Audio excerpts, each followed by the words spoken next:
সত্যি বলছো? হ্যাঁ সত্যি বলছি। রান্নাঘাটে? জি মা। তোমার সঙ্গে কে যাবে? আমার সঙ্গে এই টুকটুকি সুন্দর একটা দাসী যাবে। এই সখী তো তোর মাথাটা খেয়েছে। না মা, দেও না যেতে। ওগো মা, দেও না। দেব? হ্যাঁ ঠিক আছে, যাবে। তবে আমার একটি শর্ত। তোমার আবার কি এমন সত্য? বেশি দেরি করবে না। ঠিক আছে মা, দেরি করবো না।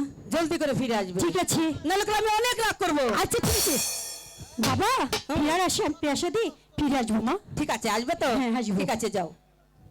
এখন আমাকে যেতে দাও। মা, আবার কি হলো? আমার যে আরেকটি কথা রাখতে হবে। আরেকটি কথা? হ্যাঁ। কি কথা? তুমি না বলবো? বলো। কিছু বলবে না তো? কিচ্ছু বলবো না। এসে কি বলবো মা? তাহলে শোনো। বলো। তোমার কাছে, আমার কাছে? তোমার কাছে, আমার কাছে কিছু বলবে না তো? না, কিচ্ছু বলবো না। তোমার কাছে যে দাদুর একটি হাতে কলসিখানা আছে না, আছে। ওই কলসিখানা আমাকে দিতে হবে। না মা, কিছুতেই দাও না মা। কারণ ওটা তোমার দাদুর হাতের চিহ্ন। হ্যাঁ দাদুর হাতে জিনিস বলি তো। ওইটা যদি খুব ভেঙে যায় তাহলে আমি কি করব? মা, আমি কি সে ছোট্ট আছি? তবে অনেক বড় হয়ে গিয়েছি। তাই বুঝি? হ্যাঁ। ঠিক আছে, ভাঙবে না। কলসি নিবে? হ্যাঁ। এসো কি, তুই আমার সঙ্গে আয়, আমি তোর কলসি দিয়ে দিচ্ছি। এখন আসি। এই তো আমার লক্ষ্মী মা। ঠিক আছে যাও। আমি এখানে। হ্যাঁ মা, আমি এখানে অপেক্ষা করছি। তুমি সখীদের কাছে দিয়ে কলসিখানা পাঠিয়ে দাও। না দিলে মাও মন্দ না। হ্যাঁ।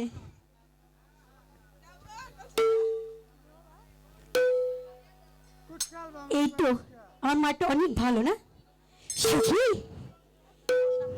বাহ, এই কলসিখানা এত সুন্দর। সখী, মা কি বলেছে জানিস?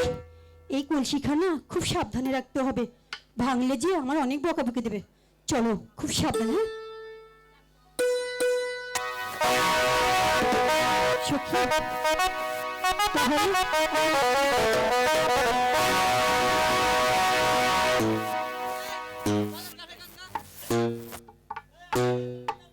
সখী, এই তো।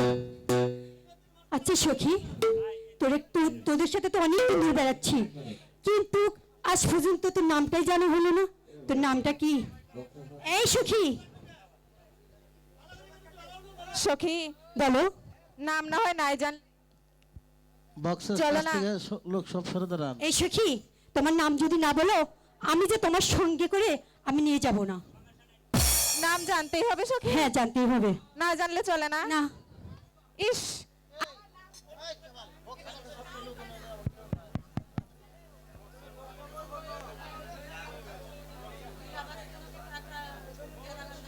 এই সখী, কি হয়েছে? সখী, আমার নাম যদি সবাই শুনে তাহলে তো খেতে চাই।